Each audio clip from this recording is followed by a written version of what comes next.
verdad que una emoción compartir estos últimos minutos de esta segunda fase de simbología profética con un tema que estoy seguro que nos va a dejar con ganas de más, porque realmente es muy interesante lo que se aprende a través de la palabra sobre ciertas áreas, sobre ciertos ámbitos, sobre todo cuando hablamos de lo profético, que no conocemos tanto y que cuando los estudiamos nos damos cuenta que tiene muchísima más información que analizarse, que cuestionarse. Quiero, antes de abordar esta clase, recordarles que al final estaremos orando por todos ustedes, agradeciéndoles, por supuesto, por haberse mantenido constantes en esta jornada, esta nueva jornada, que ya son 2, vendrá la tercera. Así que oraremos por ustedes, no solo por lo que recibieron, sino para que continúen conectados, ¿verdad? Bebiendo de la palabra, alimentándose de la escritura, conociendo más del Señor, que es lo que buscamos con estas capacitaciones virtuales, esperando, por supuesto, ser de edificación para muchas personas. Bien, los monstruos bíblicos, mis amados, pues pueden ser muchos. En realidad yo creo que podríamos hablar de infinidad de monstruos bíblicos. Aún podríamos empezar a llamar monstruo a mucha cosa que no consideramos que sea un monstruo. Por ejemplo, podríamos hablar de la estatua que vio Daniel como un monstruo, la estatua, perdón, no que vio Daniel, sino Nabucodonosor como un monstruo. También podemos hablar de las imágenes, las figuras que vio Jeremías, que vio Ezequiel como monstruos, aunque sabemos que son representaciones de la presencia de Dios, representaciones angelicales. Quizás cuando nosotros nos referimos a monstruos siempre lo enfocamos como algo negativo, ¿verdad? Lo valoramos como algo que está envuelto de cierta espiritualidad demoníaca, ¿verdad? Yo no le digo monstruo a algo, por ejemplo, como un unicornio. Hoy que está tan de moda, ¿verdad? Que hay muchos chicos y sobre todo niñas que usan los unicornios. Yo no diría que eso es un monstruo, pero realmente lo es. También, por ejemplo, nosotros hemos en nuestra sociedad observado cómo se han casi que vuelto familiares los gnomos, ¿verdad? O estos pequeños enanos, algunos le llaman pitufos también, y algunos cuando los vemos en las caricaturas o en las películas diríamos, bueno, eso yo no diría que es un monstruo, pero le tengo malas noticias, eso también es un monstruo. Y si, por ejemplo, nos ponemos a pensar en los superhéroes, muchos superhéroes también los llamaríamos de esa manera, ¿verdad? Y no monstruos, pero realmente son monstruos. Y ahí empezaríamos a abordar o a abarcar más bien demasiadas características, cosas, personajes, figuras que podrían entrar dentro de esa categoría de monstruos. En este momento, mientras que pienso en este tema, viene a mi memoria una película que algunos quizás vieron, otros la vieron porque la tenían que ver con sus hijos o sus nietos, que se llama Monster Inc. Esa es una película de una empresa que se llama Pixar y básicamente consistía la película en hablar de esa tradición o esa cultura que había de los niños que eran asustados por monstruos durante la noche en sus habitaciones. Entonces esta película trataba de mostrar a los monstruos buenos, a los monstruos que aprendían a no asustar a los niños, sino a hacerlos reír. Entonces la dinámica era cambiar una cosa por la otra. Al final, pues bueno, yo no estoy aquí para hablar en contra de la película o en contra de diferentes figuras que vamos a tener a nuestro alrededor, con las cuales nos hemos familiarizado.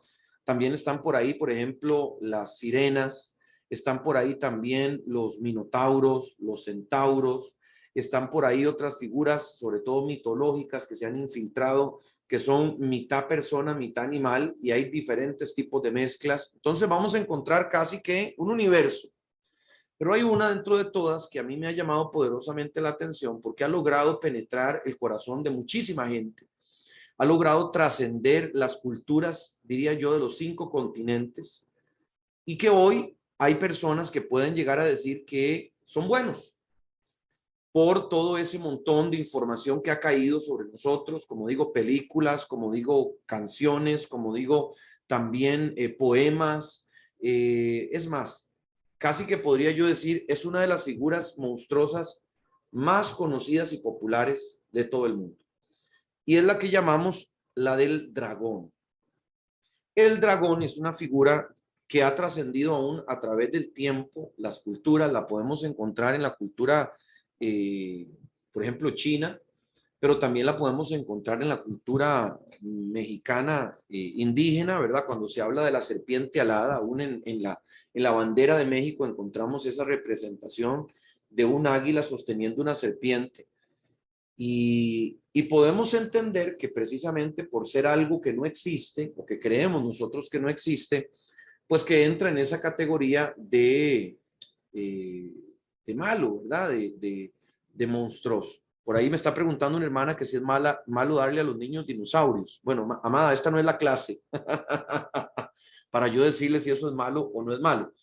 De cualquier manera, yo sí creo que, aprovechando un poquito la pregunta de la hermana, que nuestra filosofía como creyentes debe ser que Dios no los aparte del mundo en el sentido de hacerlos marcianos a nuestros hijos, hacerlos criaturas, ¿verdad? Casi cavernicolescas, sino más bien que Dios los guarde del mundo. Ellos van a estar expuestos a una infinidad de cosas que usted no va a poder controlar. También yo soy muy cuidadoso, ¿verdad? De a veces de esas fórmulas de algunos padres que quieren que sus hijos no hagan lo que ellos sí hicieron. Porque cuando ellos conocieron a Cristo, lo conocieron cuando ya eran tremendos viejos. Y entonces ahora, como se convierten, les parece divino aplicarle a sus hijos todas las recetas, todas las fórmulas que ellos jamás hicieron, ¿verdad? En su vida. Entonces, mucho cuidado también con eso, ¿verdad? Porque a veces satanizarlo todo también puede ser contraproducente con niños que hoy tienen información mucho más amplia que la que nosotros tenemos. No digo con esto que hay que darles de todo, ¿verdad? Hay juguetes que a mis hijos yo les he dicho, no te los voy a dar, ellos me lo piden, yo les digo que no, y pues trato de explicarles por qué no les voy a dar ciertos juguetes. Indudablemente hay cosas que son muy demoníacas y para lo cual creo que un niño, y sobre todo si son niños pequeños, no están preparados. Pero también ellos van a crecer en un ambiente donde algunas cosas son relativamente normales, nosotros no tenemos por qué normalizarlas, pero también tenemos que estar preparados para enseñarlos a reconocer lo que está bien y lo que está mal. Así que bueno, dicho eso, aprovechando la pregunta de la hermana, vamos a ir al dragón. El dragón tiene una situación y es que mucha gente lo confunde con Leviatán. Tiene cierta similitud con Leviatán, pero al mismo tiempo también tiene diferencias, porque Leviatán es representado sobre todo por la figura de un cocodrilo y se afinca, o su poder se afinca en las aguas. En el caso del dragón, el dragón, aunque podría ser un cocodrilo gigante, pues tiene alas, ¿verdad? Por lo tanto, ya no se mueve en las aguas, sino se mueve en el aire. Entonces yo, aunque creo que se parecen, y en esta clase vamos a ver algunas cosas donde podrían casi pasar por sinónimos, pero guardemos esa diferencia para entender, ¿verdad? Cómo se representa. Ok, vamos a ir al dragón. Y le voy a pedir, por favor, nuevamente ayuda a los que quieren participar, que por favor enciendan su cámara y que levanten su mano de manera virtual para darle la palabra con los versículos bíblicos. ¿Ok? Vamos a buscar. Nosotros, bueno, si habláramos del dragón puntualmente, lo vamos a encontrar en los capítulos de Apocalipsis 12, 13, 16, 20. No nos vamos a poner aquí a leer todos esos capítulos, ¿verdad? No viene al caso. Creo que si pudiéramos resumir todas esas apariciones de Apocalipsis, hablaríamos de una figura que encarna directamente a Satanás. Directamente a Satanás. Y ojo, ¿por qué digo esto? Porque cuando se habla de la Trinidad, digámoslo, no es la forma correcta de expresarlo, pero para que usted me entienda fácil, la Trinidad diabólica o la Trinidad satánica, hablamos de el falso profeta, el anticristo y el dragón. O algunos también lo llaman la bestia. Algunos hacen una mezcla de la bestia y el anticristo, ¿verdad? Entonces ahí es como difícil diferenciar. Pero cuando hablamos del dragón, el anticristo y el falso profeta, nos tenemos que ir a la relación que se hace con la verdadera Trinidad, que es el Espíritu Santo, el Padre y el Hijo, ¿verdad? Entonces, si yo parto, digamos, del descarte, podría decir que el anticristo obviamente es la representación diabólica del Hijo. Es como su némesis, su contrapropuesta. Si hablamos del falso profeta, tendríamos que hablar de el Espíritu Santo. O sea, de lo que el diablo trata de representar como el Espíritu Santo. Y por último está el dragón, que viene a ser el padre, y el dragón, como Satanás, pues es el centro de todo, ¿verdad? Es la fuente de, es el punto de partida. Entonces, el dragón siempre, donde sea que usted lo vea en la palabra, va a tener el peso de esa representación encima.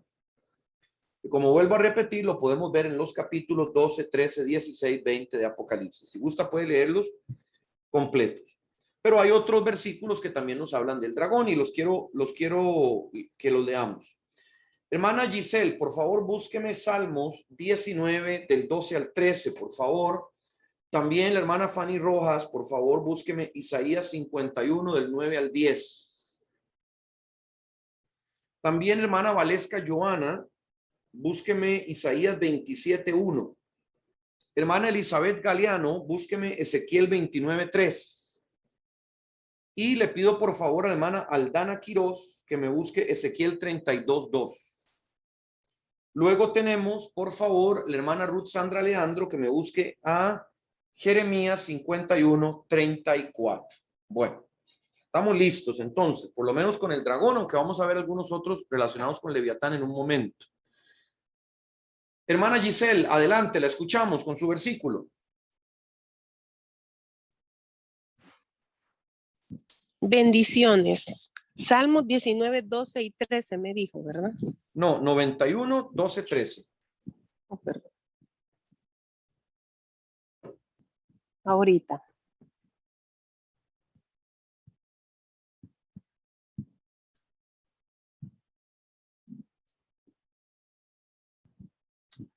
Ok. Te sostendrán con sus manos para que ni siquiera te lastimes el pie con una piedra. Pisotearás leones y cabras, aplastarás feroces leones y serpientes bajo tus pies. Excelente, muchas gracias. Bueno, ahí la serpiente se traduce, digamos, de esa manera, pero en algunas versiones también se le denomina esa serpiente dragón. Vamos a ir ahora con la hermana Fanny. Hermana Fanny, por favor, adelante, la escucho.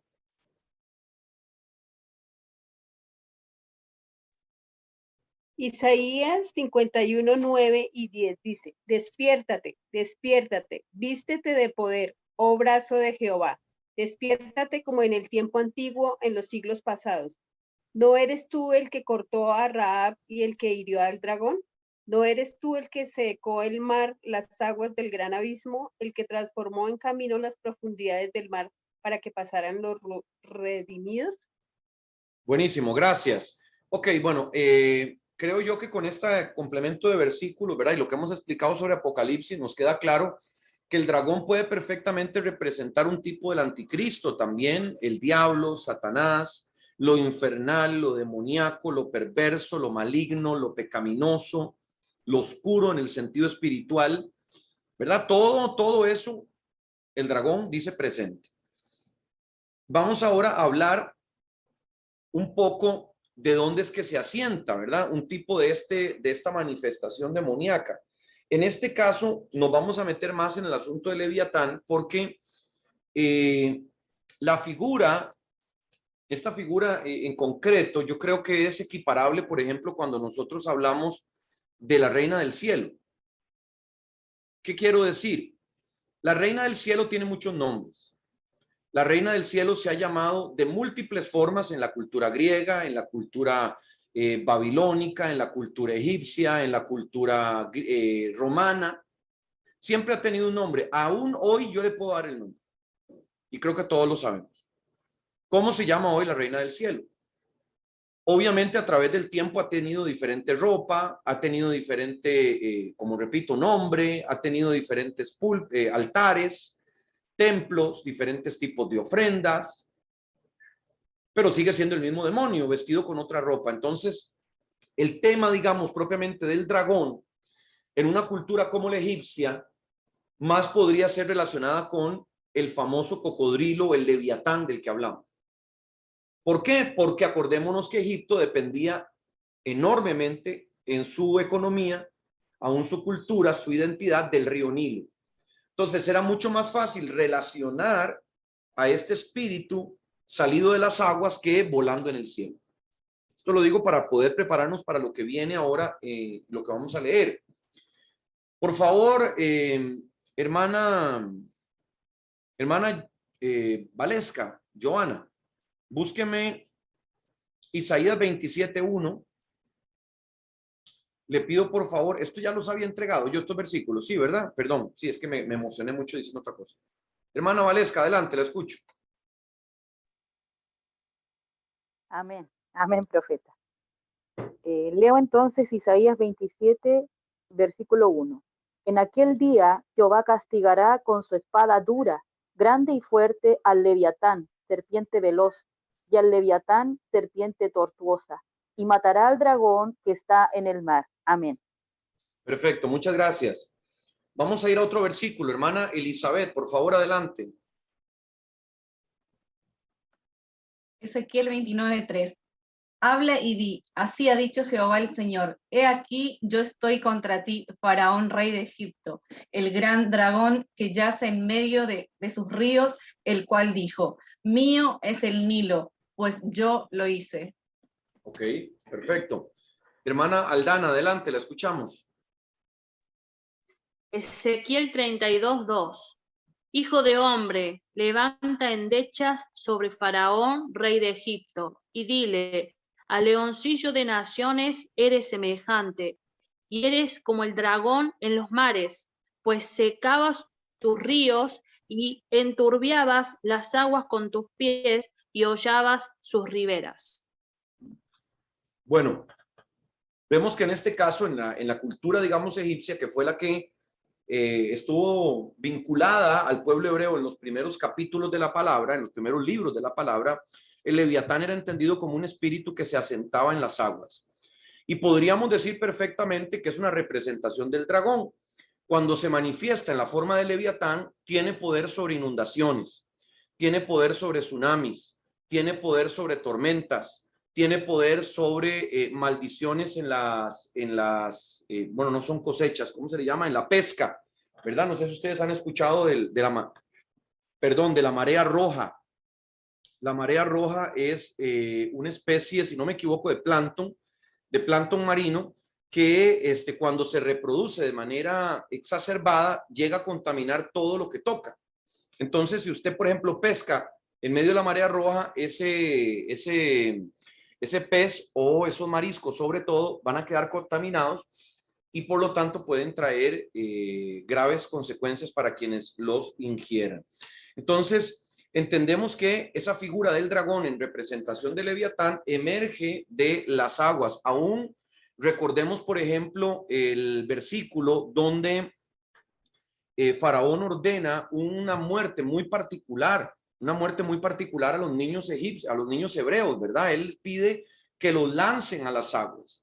Entonces, es muy probable que así como en las épocas antiguas, los indígenas subían a los volcanes para sacrificar doncellas o para sacrificar soldados, también los egipcios utilizaban los ríos, en este caso el río Nilo, como un lugar donde podían sacrificarse niños. Y bueno, creo que usted y yo sabemos que si se lanza un adulto al agua, pues posiblemente pueda nadar, cosa que no es tan sencilla para un niño, ¿verdad? Recién nacido o de cierta etapa que no aprendió a nadar. Entonces, por ahí, importante analizar ese elemento. Vamos también ahora al último versículo que mencioné de esta serie. Hermana Ruth, me parece que usted lo tiene. Adelante. Amén, profeta. Jeremías 51:34. Dice así: me devoró, me desmenuzó Nabucodonosor, rey de Babilonia, y me dejó como vaso vacío. Me tragó como dragón, llenó su vientre de mis delicadezas y me echó fuera. Bien.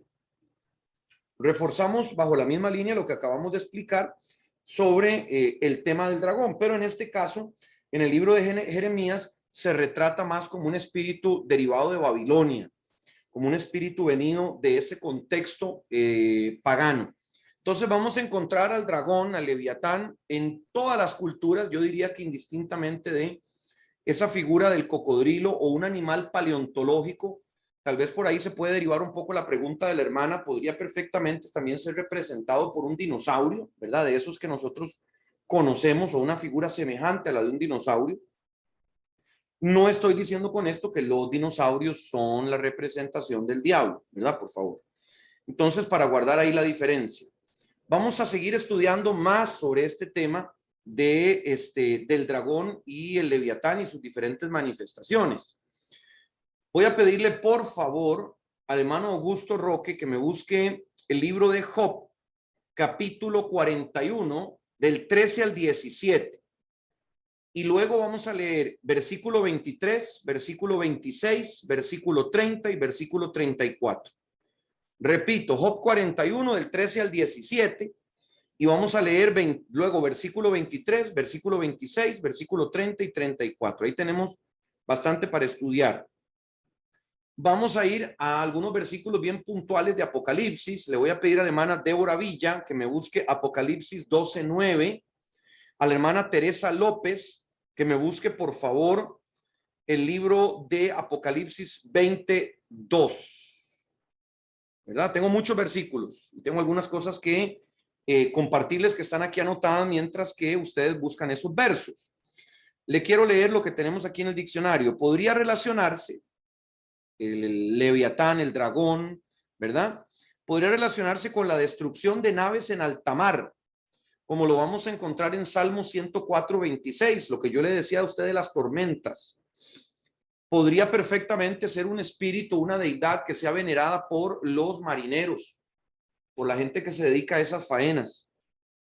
Cabe la posibilidad de distinguir sobre Leviatán, gobernador de las aguas, y el gran dragón, que es representado por Satanás.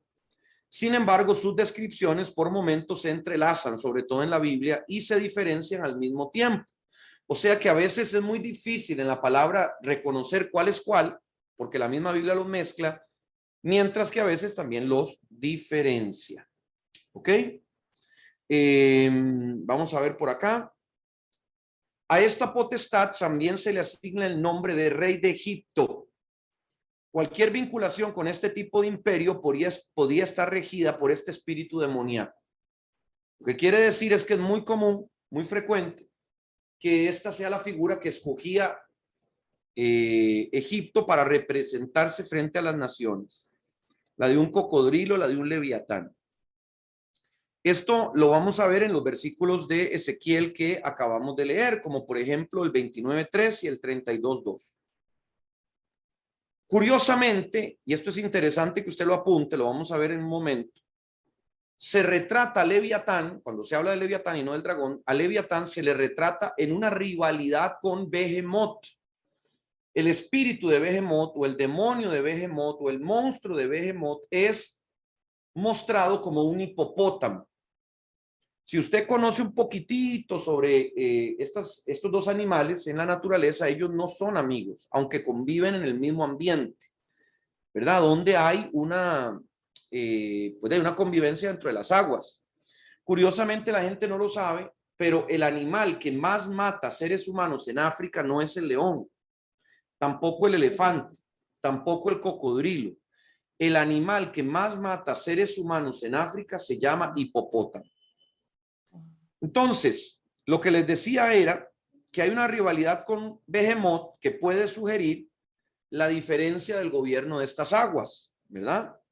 Ya que uno lo hace, escuche bien, sobre los mares y otro lo hace sobre los ríos. También es interesante ahí, ya cuando uno estudia temas de guerra espiritual y de intercesión, pues bueno, estas cosas son muy valiosas porque uno pues entiende mejor cómo han operado a través del tiempo estas figuras demoníacas. Si usted lo que quiere simplemente es una pasadita, digamos, superficial, tal vez no sea tan relevante, pero sí es importante.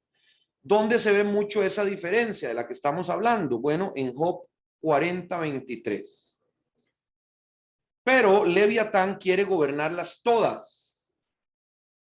Entonces, vamos a decir, dentro del espectro demoníaco, Leviatán se quiere imponer sobre Behemoth. En la cultura o en las leyendas egipcias, ¿verdad? Y africanas. En leyendas hebreas, no versículos bíblicos, ambas criaturas son enemigas que se enfrentaron al principio de los tiempos y han de ser destruidas por Dios antes de que acaben con su creación.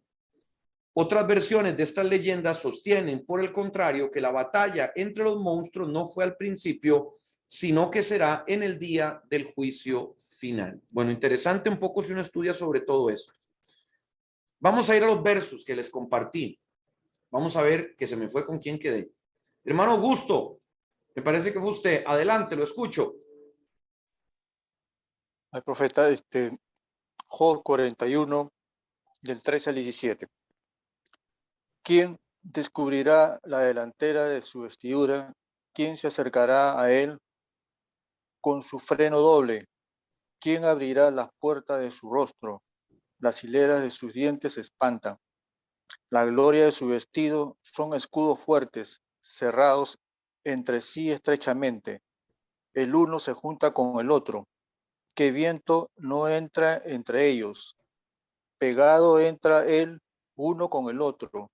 Están trabados entre sí y no se pueden apartar. Ahí llegó hasta el 17. Sí, el 18 leo. No, ahora vaya al 23. 23, perfecto.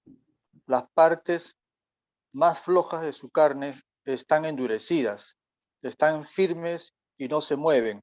Su corazón es firme como una piedra y fuerte como la muela de abajo. Vamos al 26. Cuando alguno lo alcanzare, ni espada, ni lanza, ni dardo, ni coselete durará. 30. Estima, ya. Por debajo tiene agudas conchas, imprime su agudez en el suelo. 34, terminamos. Menosprecia toda cosa alta, es rey sobre todos los soberbios. Ok, bueno, excelente, gracias. Aquí nosotros vemos ya una descripción un poco más gráfica, ¿verdad? De esta figura que más se aparece, si usted va sumando todo lo que hablamos, a un cocodrilo que más que el dragón que nosotros conocemos, ¿verdad? Como yo les explicaba.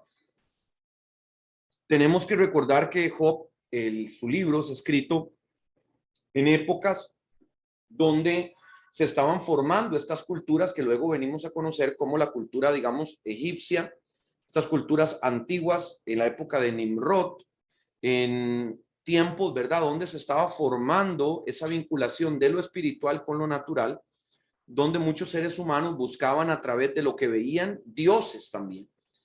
Esa tradición, bueno, es antiquísima. Nos acordaremos del famoso becerro de oro, donde el ser humano veía en un animal tan inútil como un becerro, un dios, pero también lo podía ver en el fuego, lo podía ver en las aguas, y por lo tanto ahí es donde se va configurando esta estructura del Leviatán. Tenemos que recordar que las aguas, aunque para nosotros podrían ser un tanto lejanas, las aguas son extremadamente importantes para la creación de ciudades, para la construcción de civilizaciones. Sin agua, prácticamente el ser humano no puede sobrevivir. Aún hoy, si usted se va a las grandes ciudades en Europa, por ejemplo, como lo puede ser París, o lo puede ser Londres, o las grandes ciudades aún, por ejemplo, en América Latina, están muchas construidas, están muchas edificadas basándose en corrientes de aguas, especialmente ríos, que vamos a encontrar como en París, el Sena, ¿verdad? Y en Londres, por ejemplo, el Támesis. Y así vamos a ir encontrando que para construir una gran ciudad tenían que haber fuentes de aguas. Entonces, era como una garantía que había de parte del diablo al construirse esa cultura o esa leyenda del dragón, del Leviatán alrededor de las aguas. Era una garantía que el infierno tenía, que donde quiera que hubieran grandes edificaciones humanas, también existiera un lugar donde a esta figura, a este demonio, se le pudiera rendir culto. Entonces es interesante estudiar eso. Podríamos hablar también, cuando nos referimos al Leviatán, hablar de aludes, de cabezas de agua, que vienen derivadas de toda esa destrucción con las mareas. Seguimos. Hermana Débora, adelante, la escucho. Así es.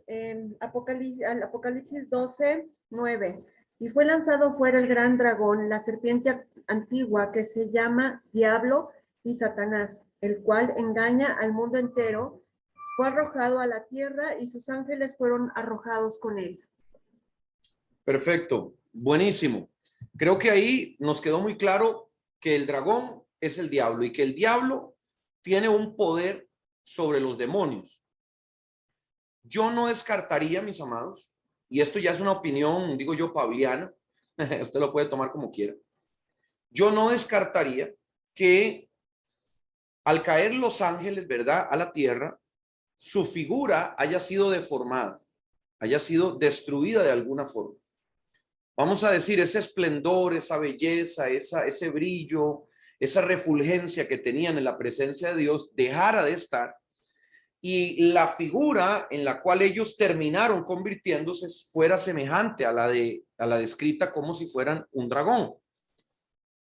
No quiero decir que esto sea cierto o avalado por la palabra, pero es una hipótesis que yo considero que es posible dentro de esa forma caída que tienen los ángeles luego de haber sido sacados, de haber sido desechados de la presencia de Dios. Vamos a leer otro versículo. Hermana Teresa, adelante, la oigo. Sí, Apocalipsis 22 dice, y prendió al dragón, la serpiente antigua, que es el diablo y Satanás, y los ató por 1000 años. Bueno, nuevamente, muy clarito el cascabel en el gato, tenemos identificado quién es el diablo. Bien, vamos ahora a buscar algunos otros versículos para seguir hablando sobre este tema del dragón. Por favor, si es tan amable, hermana Ana Lucía Cartín, por favor, búsqueme el libro de Job, capítulo 41. Vamos a buscar primero del 8 al 10. Luego vamos a leer el 22 versículo. Luego vamos a leer el 24 y 25. Luego vamos a leer 27 y 29 y vamos a terminar leyendo el 33. O sea, vamos a leer todos los versículos que no leyó el hermano Roque. Búsqueme esos versículos, por favor. También le voy a pedir a la hermana Génesis Zambrano que me busque Apocalipsis 13 del 2 al 4. A la hermana Nahara Gómez que me busque Jeremías capítulo 51, 34. A la hermana Ana Colmenares que me busque Isaías 27, 1. Hermana Andrea Rojas, Salmos 91, 13. Hermana Marlene de la Rosa, por favor, Salmos 74, 14. Y hermana Ana María Mosquera, búsqueme Isaías 51, 9, por favor.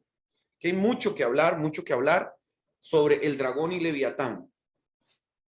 Ok, quedé con la hermana Ana Lucía Cartín. Adelante, hermana, la escucho. Job 41, 8 y 10.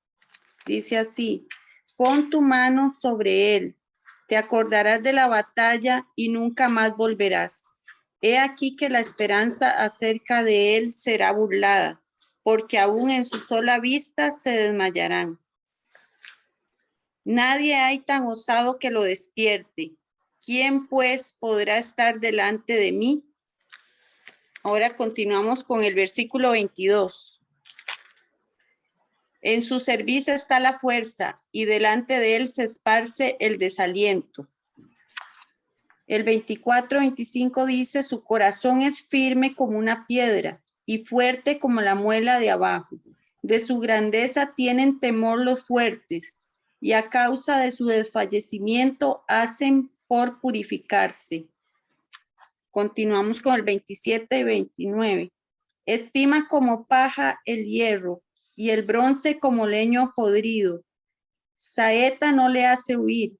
Las piedras de honda le son como paja. Tiene toda arma por hojarasca y del bladir de la jabalina se burla. El 33 dice, no hay sobre la tierra quien se le parezca, animal hecho exento de temor. Perfecto, muchas gracias. Bueno, creo que todas estas son descripciones del espíritu que se manifiesta a través del dragón o Leviatán. Estamos hablando de un guerrero muy violento, ¿verdad? Un espíritu de guerra, de contienda, de batalla por excelencia. pero también hablamos de un espíritu indómito, de un espíritu rebelde, de un espíritu que intenta usurpar la autoridad a través de la fuerza. No es Jezabel.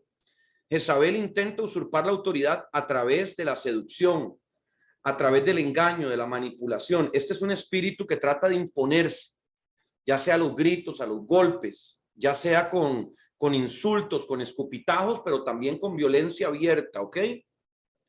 Tenemos que es un espíritu irrefrenable, que es un espíritu implacable, en el sentido de que no perdona, no tiene misericordia. Entonces, a ver, volvemos a lo mismo, es la esencia misma del diablo, ¿verdad? Es la maldad encarnada en una figura demoníaca. Bien, con esa explicación vamos a ir ahora a lo que tiene para decirnos la hermana Génesis. Adelante, la escuchamos. Listo, profeta. Apocalipsis capítulo 13, versículos 2 y 4. Y la bestia que vi era semejante a un leopardo, y sus pies como de oso, y su boca como boca de león. Y el dragón le dio su poder y su trono y grande autoridad. Vi una de sus cabezas como herida de muerte, pero su herida mortal fue sanada, y se maravilló toda la tierra en pos de la bestia. Y adoraron al dragón que había dado autoridad a la bestia, y adoraron a la bestia diciendo: ¿quién como la bestia, y quién podrá luchar contra ella? Gracias. Bueno, estos son los versículos que a veces a la gente le cuesta hacer esa diferenciación entre el anticristo, la bestia, el dragón. Al final, mis amados, yo creo que entendemos que claramente la tarea puntualmente del anticristo es la misma de Jesús. Es generar un vínculo, una relación que se había perdido, solo que en este caso pues es demoníaca, ¿verdad? Infernal. Lo que el anticristo viene a hacer es volver las miradas de todo el mundo hacia el diablo. En el caso de Cristo, él lo que hace es volver las miradas del mundo hacia Dios. Entonces vamos a encontrar que el dragón es un usurpador de autoridad. Es un ambicioso de la adoración, o sea, él está afanado por ser venerado, por ser exaltado. Entonces podríamos decir que el dragón también es la idolatría, es el paganismo, es la prostitución espiritual. Seguimos con la hermana Nahara, con el siguiente versículo. Amada, la escuchamos. Amén. Dice Jeremías 51:34. Me devoró, me desmenuzó Nabucodonosor, rey de Babilonia, y me dejó como vaso vacío. Me trajo como dragón, llenó su vientre de mis delicadezas y me echó fuera. Ok, bueno, vemos ahora nuevamente la representación de esta figura del dragón como una manifestación, ya lo habíamos leído, como una manifestación del espíritu de Babilonia, pero en este caso tal vez más que buscar representarlo como Babilonia, es ese gobernante, ¿verdad?, perverso, es ese gobernante insaciable, es ese gobernante corrupto, es ese gobernante injusto que es representado a través de este versículo que ya leímos. Bien, vamos a ir a los otros versos. Creo que di más versos o ya me quedé ahí. Hermana Ana, pues creo que usted tiene versículos. Adelante, la escucho. Encienda su micrófono. Amén, amén. Leemos en el libro de Isaías 27, versículo 1, que dice lo siguiente. En aquel día, Jehová castigará con su espada dura, grande y fuerte, al Leviatán, serpiente veloz, y Leviatán, serpiente tortuosa, y matará al dragón que está en el mar. Amén. Perfecto, muchas gracias. Bueno, me parece que este versículo también es muy semejante, ya también lo leímos. Este versículo ya lo mencionamos, pero ahora lo traemos a colación porque más allá de ser solamente Satanás, que sabemos que es una figura ya perversa por sí sola, es una figura que está enemistada con el pueblo de Dios, ¿verdad? Es un enemigo por antonomasia de la iglesia, es un rival del cuerpo de Cristo y quiere hacerle daño. Hermana Andrea, la escuchamos con el versículo que usted tiene para leernos, que también ya lo mencionamos más atrás. Adelante. Señor, Salmo 91:13. Dice, sobre el león y el aspid pisarás, hollarás al cachorro del león y al dragón. Excelente, vamos con el siguiente versículo, por favor. Sería la hermana Marlene, adelante, encienda su micrófono. Salmo 74:14. Magullaste las cabezas del Leviatán y lo diste por comida a los moradores del desierto. Bien, ahí reafirmamos ¿Ese todo lo es? que acabamos de mencionar. Sí, correcto. Está bien. Ahora viene con la hermana, me parece que nos falta la hermana María Mosquera. Adelante. Amén. Isaías capítulo 51, versículo 9 dice así. Despiértate, despiértate, vístete de poder, oh brazo de Jehová, despiértate, como en el tiempo antiguo, en los siglos pasados. ¿No eres tú el que cortó a Rahab y el que hirió al dragón? Excelente. Bueno, ahí tenemos nuevamente la representación. Volvemos a leer varios versos, la representación de esa figura que está permanentemente buscando cómo herir, cómo atacar, cómo pelearse con el pueblo de Dios y el diseño de Dios también para sus vidas. Ya ha avanzado un poquito el tiempo, mis amados, y quiero pues no dejar de hablar de Behemoth, pero por eso no quiero dejar de mencionar algunos versículos que también hablan sobre el dragón o Leviatán. Vamos a encontrar también en el capítulo de Isaías, perdón, no, de Apocalipsis 12, del 4 al 7, que aunque ya lo hemos leído, se habla de una figura que está al frente de legiones, que está al frente de legiones y de espíritus infernales. Entonces ahí usted lo puede sumar a la lista. Vamos a ir ahora a Behemoth. Behemoth lo tengo por acá, perdóneme que se me fue, para poder estudiar. Behemoth se escribe con B-E-H-E-M-O-T-H. También se escribe como Behimo. O la otra forma de Behemoth es B de burro, E de Esteban, H de hielo, E de Esteban, M de masa, O de oso y T de tomate. Behemoth. Que como le digo también es visto o entendido como una figura relacionada con el hipopótamo. Vamos a encontrarlo a él en Job 40, 19. Y para eso, por favor, le voy a pedir a la hermana Giselle Nolasco que me busque ese versículo. Bueno, vamos a leer mejor del 16 al 19 para leerlo completo. Ese versículo 40, capítulo 40 del 16 al 19. Vamos a leerlo. Diría yo que estos son los versículos más puntuales sobre este espíritu demoníaco. Y luego vamos a leer otros versículos que podemos mencionar. Hermana Giselle, no sé si usted tiene oportunidad de hablar. Adelante, la escuchamos. Amén, amén, profeta. Job 40, 16 al 19.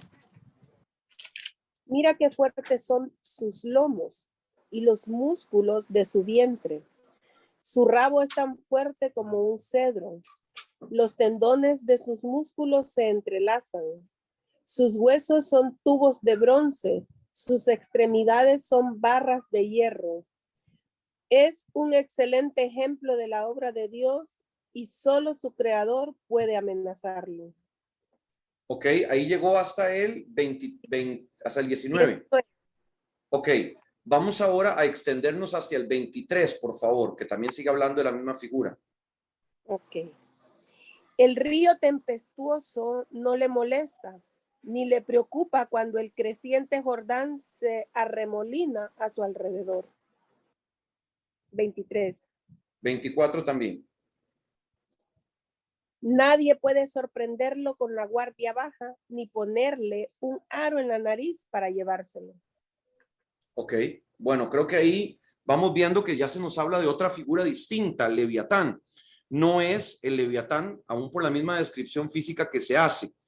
Tengo por aquí algunos comentarios que dicen, Behemoth, Baumat o Behimo es una bestia que se menciona en el libro de Job.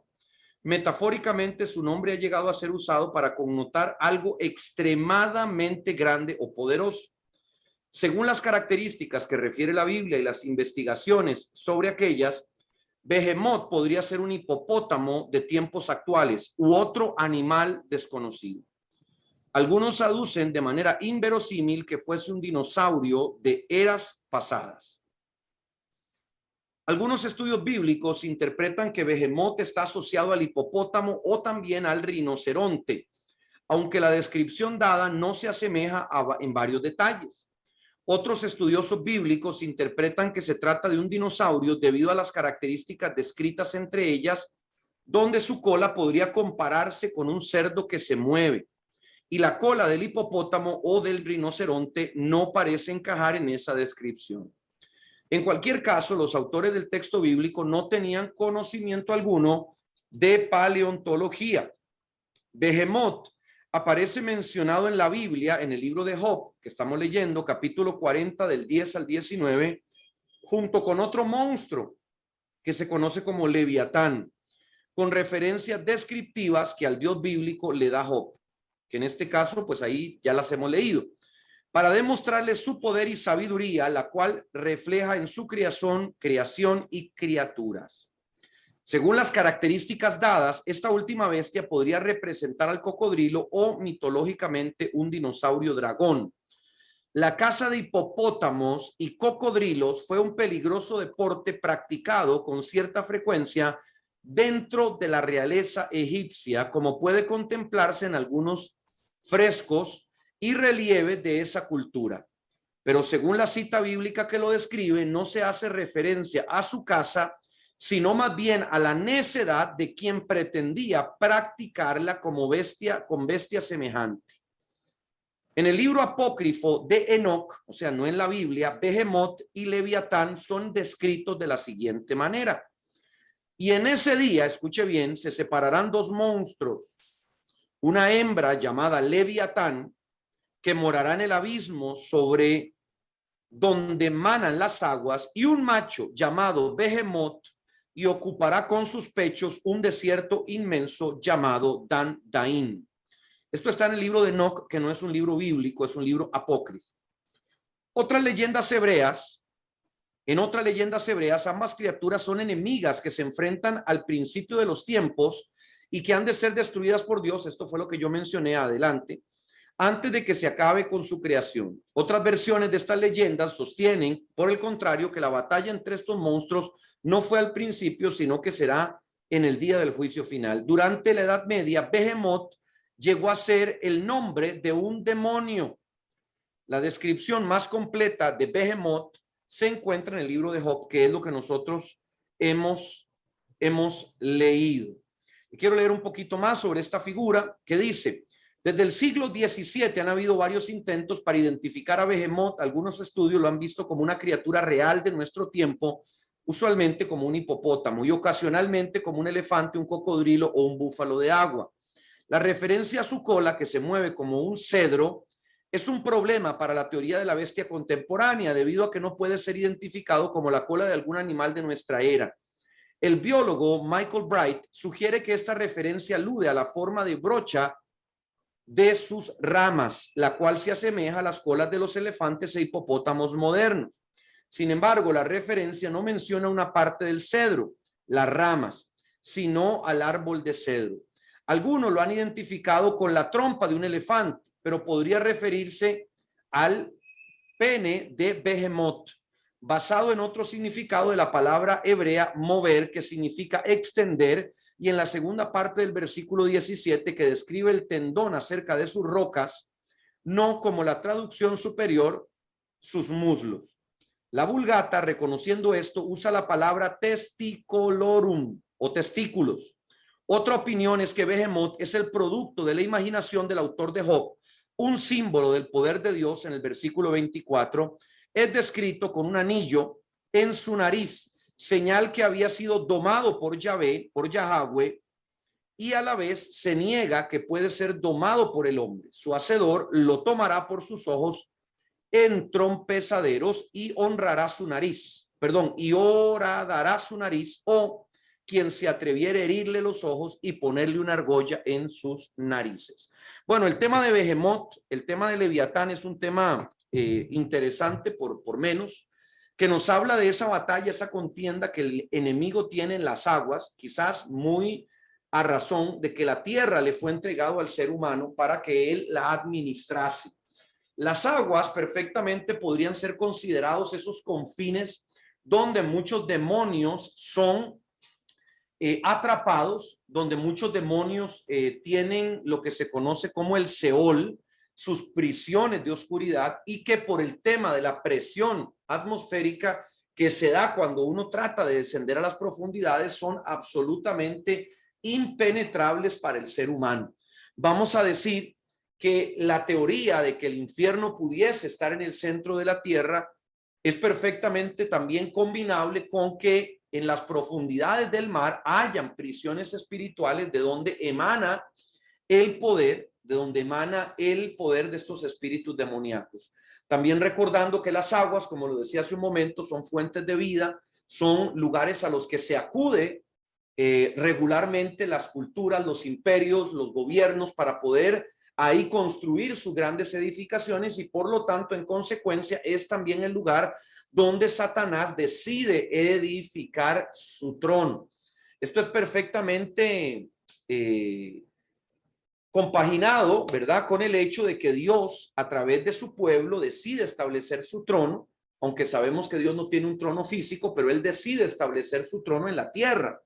Por lo tanto, el diablo, entendiendo que no tiene autoridad en la tierra, decide confinarse a un lugar de oscuridad, como lo es el mar, de impenetrabilidad para el ser humano, y también un lugar en el cual la humanidad podía perfectamente rendir culto, veneración, donde podía transformarse ese sitio en un lugar de idolatría.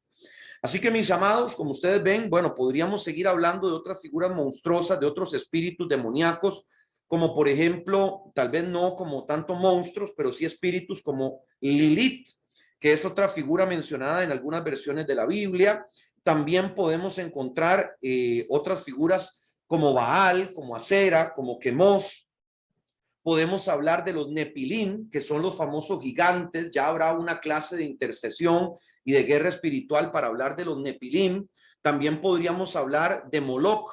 Hablaríamos también de Neustán, aquella figura de bronce que construyó Moisés cuando los israelitas estaban siendo muertos por la picadura de las serpientes, y así podríamos seguir hablando y hablando. Así que creo que dejo la puerta abierta para que usted siga conectado con nosotros, siga buscando al Señor en su palabra, siga pidiéndole al Espíritu Santo revelación. Hay mucha información que podríamos nosotros seguir retomando, pero por supuesto el tiempo es limitado.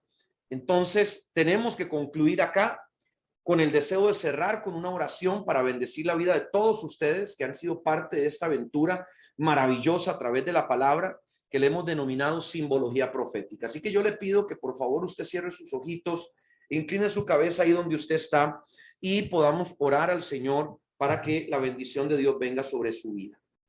Padre eterno, hoy nosotros al cierre de este proceso te damos gracias, te honramos, te bendecimos. Anhelamos, Señor, que tú nos continúes llevando a través del caminar, a través, Señor, de tu conocimiento, a través, Señor, de tu obra maravillosa, la obra del Espíritu Santo.